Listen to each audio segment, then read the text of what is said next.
Imagine a company that built its entire reputation on one simple promise: we're always open. For decades, Americans trusted that promise. Truck drivers, families, students, night shift workers. If someone was hungry at 3 a.m., there was one glowing roadside diner where they could still find coffee, pancakes, and a place to sit. But behind those bright lights was a very different story. A small donut shop that became a national empire.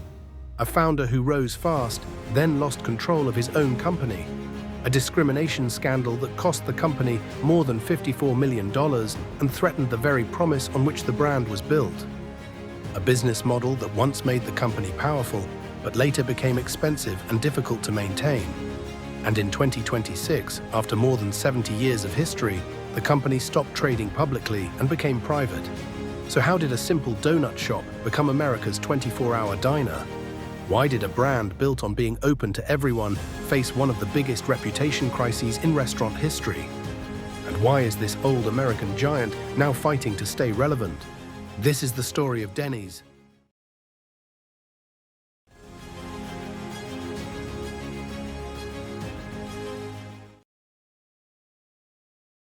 The story begins in 1953 in Lakewood, California.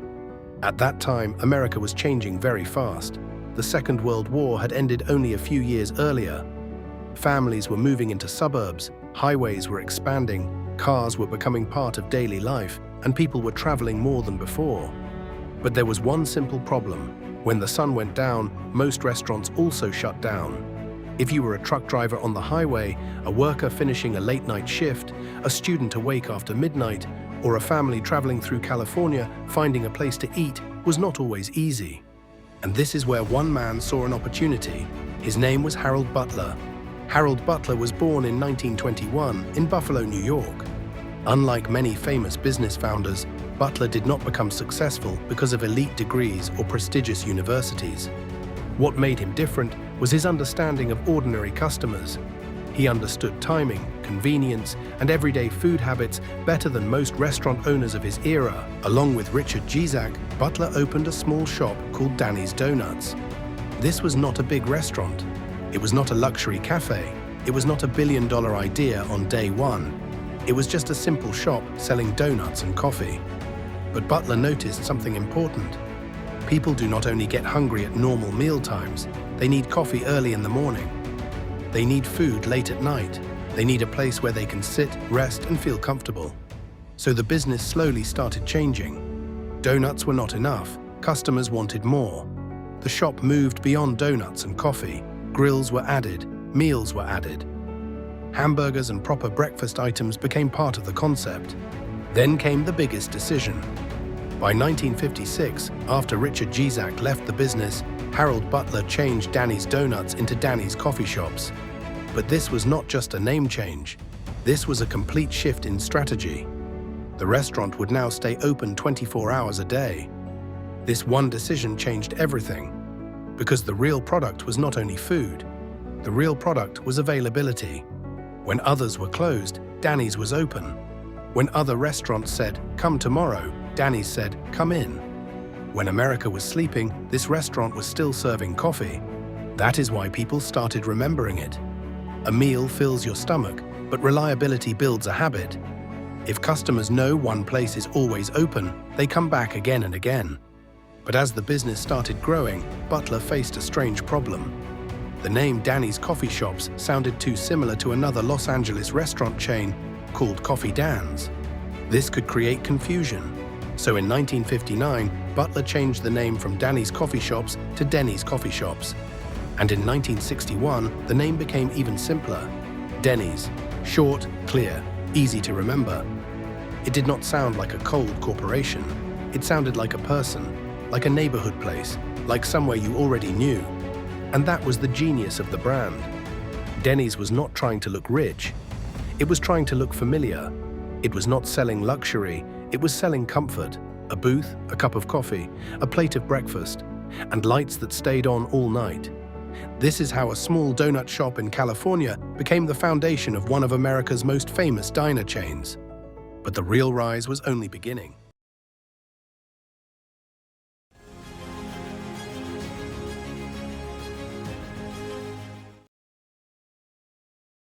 After the small donut shop became a 24-hour coffee shop, the real expansion of Denny's began. But the interesting thing is that Denny's did not grow because it served the most unique food in America. It grew because it understood one simple truth: people do not always want luxury. Sometimes they just want a place that is affordable, familiar, and open when they need it. Denny's formula was simple: low prices, big portions, fast service, a familiar experience, and 24-hour availability. This was not fine dining, this was dependable dining. And in a country where highways, suburbs, and long road trips were becoming part of everyday life, dependable dining became a powerful business model. In the 1960s, Denny's started expanding rapidly. The company was no longer just a local California restaurant. It was becoming a national chain. People could walk into a Denny's in one city and expect almost the same experience in another city. This consistency became one of Denny's biggest strengths. Because when people are traveling, tired, or hungry late at night, they do not want confusion. They want something they already understand. By 1967, Denny's had gone international with its first restaurant in Acapulco, Mexico. This was a major step. A business that had started with donuts and coffee in California was now moving outside the United States. Just 1 year later, in 1968, Denny's stock began trading on the New York Stock Exchange under the ticker symbol DEN. This was a huge moment. Denny's was no longer just a restaurant chain. It had entered the world of public markets. Investors could buy its shares, the market could judge its performance, and the small donut shop had officially become big business. But Denny's growth did not depend only on company-owned restaurants. The real engine behind expansion was franchising. Through franchising, local operators could open restaurants under the Denny's name, while the company could expand much faster without building and managing every single location itself. For customers, the benefit was simple. Wherever they traveled, they could find a familiar Denny's sign glowing on the roadside. For the company, the benefit was even bigger. More locations, more brand visibility, and faster growth. Then, in 1977, Denny's introduced one of its most famous meals, the Grand Slam. It was launched in Atlanta as a tribute to baseball legend Hank Aaron. The idea was not complicated: pancakes, eggs, bacon, and sausage, a full breakfast plate. But its power was in its simplicity. It was filling, affordable, familiar, and easy to understand. The Grand Slam became more than just a breakfast meal. It became part of Denny's identity. It told customers exactly what the brand stood for: simple food, big portions, affordable prices, and breakfast at almost any hour. And by 1981, Denny's reached a major milestone: 1,000 locations. Just think about that for a moment. A company that started as one small donut shop had become a 1,000-restaurant empire. This was the American diner dream. But while Denny's was rising, the story of its founder, Harold Butler, was becoming more complicated. Like many ambitious entrepreneurs, Butler did not want to stop at restaurants. By the late 1960s, he wanted to enter a much bigger world: hotels and casinos. In 1969, Harold Butler tried to buy Parvin Dorman, the company that owned Caesar's Palace. This was not a small move. Caesar's Palace was one of the most famous casino properties in America. If Butler had succeeded, his business story could have moved far beyond diners and coffee shops. But the deal collapsed. The U.S. Securities and Exchange Commission accused him of privately offering a better deal to some shareholders that was not available to all public shareholders. This damaged him badly. His reputation suffered, his fortune collapsed, and the man who helped create one of America's most recognizable restaurant chains slowly lost control of the empire he had built. This is the irony of Harold Butler's life. He understood ordinary customers extremely well. He knew what late-night workers, families, travelers, and everyday Americans needed. But when he entered the high-stakes world of corporate deals, casinos, and finance, things became far more dangerous. Eventually, Denny's survived, but Butler's own business journey declined. Harold Butler died in 1998 in La Paz, Mexico, at the age of 77. His company continued without him. The restaurants stayed open, the coffee kept pouring, the Grand Slam kept selling. The Denny's sign remained visible across America. But the next challenge would not be about expansion, menu items, or opening more restaurants. The next challenge would be much darker. Because Denny's, a company that built its identity around being open to everyone, would soon face a crisis that questioned whether everyone was truly being treated equally inside its restaurants.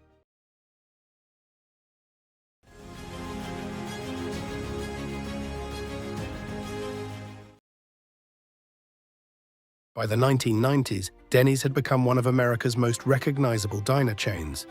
Its restaurants were open day and night, its Grand Slam breakfast was famous, and its image was built around one simple promise: anyone could walk in and get a meal. But then that same promise became the center of one of Denny's biggest controversies. In the early 1990s, Denny's faced serious allegations of racial discrimination. African-American customers claimed they were treated differently from white customers. Some said they had to wait longer. Some said they were asked to pay before eating. Others said they were denied proper service. This became one of the darkest chapters in the company's history. Denny's was not just accused of bad service, it was accused of breaking the basic promise of its brand, that its doors were open for everyone. In 1994, the controversy led to a major discrimination settlement. Denny's did not admit wrongdoing, but the company had to make serious changes. Training programs, monitoring systems, diversity efforts, and internal reforms became necessary. The company now had to rebuild something more important than sales: trust. And this is where Denny's learned a hard lesson. A restaurant does not only serve food, it also serves respect. When people enter a restaurant, they are not just paying for pancakes, coffee, or breakfast. They are expecting to be treated with dignity. Over the years, Denny's tried to repair its image through better training, stronger diversity policies, and internal reforms. But the lesson remained clear: a brand's culture must match its public promise. At the same time, the restaurant industry was changing. By the 2000s and 2010s, younger customers had more options. Fast casual chains were growing. Coffee shops were expanding. Delivery apps were changing how people ordered food. And the old roadside diner culture was slowly losing its power. Denny's understood that nostalgia alone could not save the business, so it started modernizing. In 2017, Denny's launched Denny's On Demand, its online ordering platform. In 2019, it pushed the Heritage 2.0 remodel program to refresh restaurants. And in 2021, it launched virtual brands like the Burger Den and the Meltdown for delivery-focused customers. On paper, this looked like smart adaptation, but the deeper problem was still there. Large restaurants were expensive to operate. Labor costs were rising. Late-night service was harder to maintain.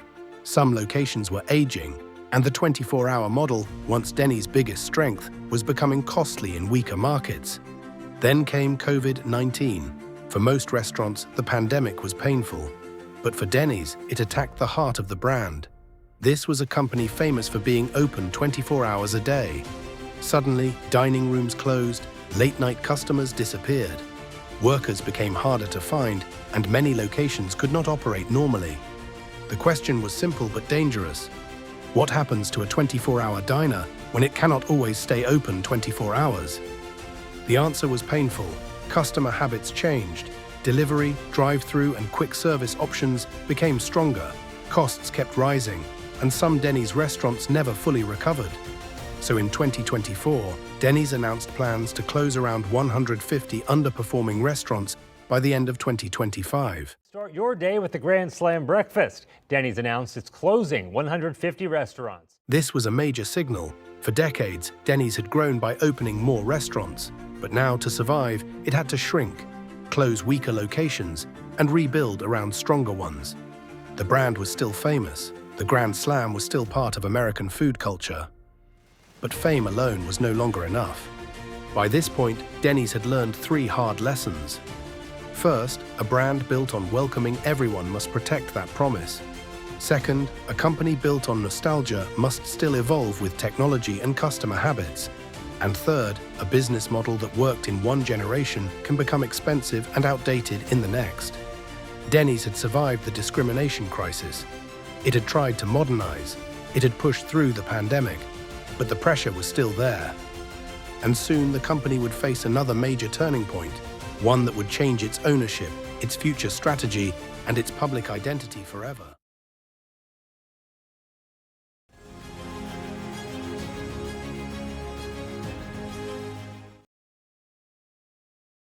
After decades of growth, controversy, reinvention, and survival, Denny's entered the mid-2020s as a very different company from the diner empire it once was.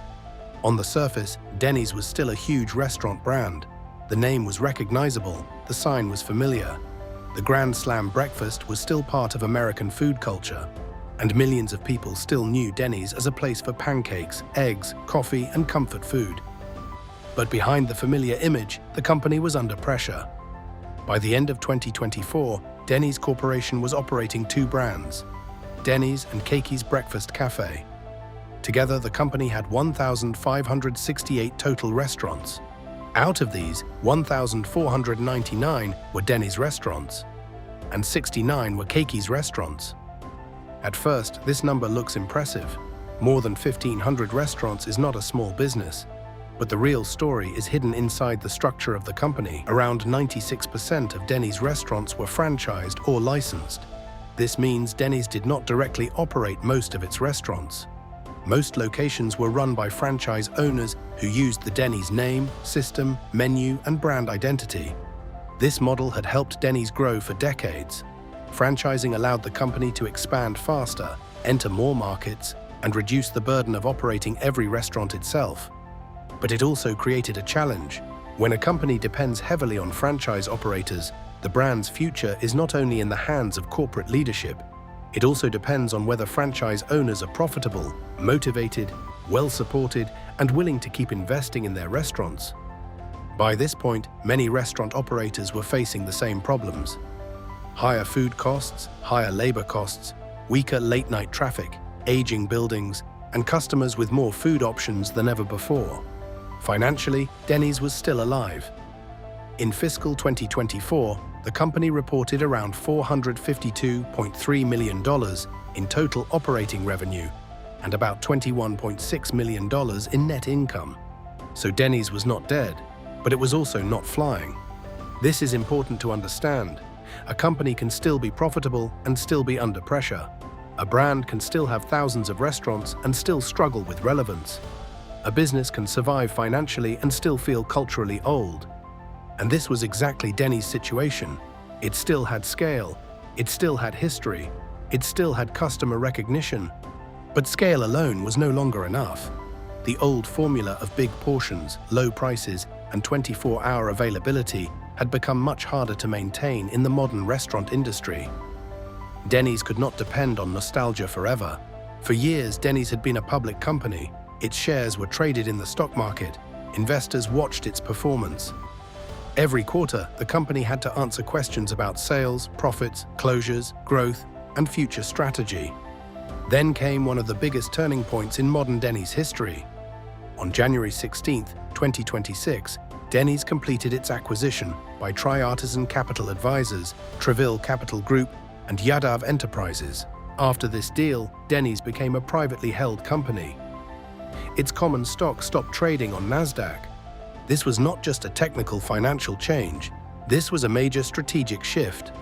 When a public company becomes private, the pressure changes. It no longer has to satisfy public market investors every quarter in the same way. It gets more space to restructure, close weak locations, support franchisees, invest in improvements, and make difficult long-term decisions away from constant stock market attention. For Denny's, this mattered a lot, because the company was not in a simple growth phase anymore. It was in a repair phase. Weak restaurants had to be closed, strong restaurants had to be protected, franchise owners had to be supported, the brand had to be modernized, and the company had to find a way to make an old American diner relevant for a new generation. So Denny's was still a major restaurant brand, but it was no longer the unstoppable diner empire of the past. It had become something else, a legacy brand trying to rebuild itself. And this is where the story becomes interesting. Denny's did not disappear like many old restaurant chains. It survived, but survival and success are not the same thing. The lights were still on, the coffee was still being served, the pancakes were still on the table. But the question had changed. In the 1950s, the question was, how can one small donut shop become a national empire? In the 2020s, the question became, how can that same empire avoid becoming a memory? Denny's had already proved that it could rise. It had to prove something even harder. Can America's 24-hour diner reinvent itself before the world moves on completely? So what do we learn from the story of Denny's? This company did not begin as a massive restaurant chain. It began with something very simple: donuts, coffee, and one small shop in California. But Harold Butler understood one powerful idea. People do not only need food, they need a place they can trust, a place that is open when everything else is closed. That is what made Denny's powerful. It was not just selling pancakes, eggs, burgers, or coffee. It was selling a feeling. You can come here anytime. For decades, this idea worked. Denny's expanded across America, became part of highway culture, created the Grand Slam breakfast, and turned into one of the most recognizable diner brands in the world. But every empire has a weakness. For Denny's, the same 24-hour model that made it famous later became difficult to maintain. Costs increased, customers changed, delivery apps grew, and old diner culture slowly started losing its power. Then came the deeper crisis. A brand that promised to welcome everyone faced serious discrimination allegations. That showed one important truth: a restaurant cannot survive only by serving food. It must also serve people with respect and dignity. Denny's survived founder struggles, reputation damage, industry disruption, the pandemic, restaurant closures, and finally a major ownership change in 2026. But survival is not the same as victory. Today, Denny's is still famous. The lights are still on. The coffee is still being poured. The pancakes are still being served. But the real battle is no longer about breakfast. It is about relevance.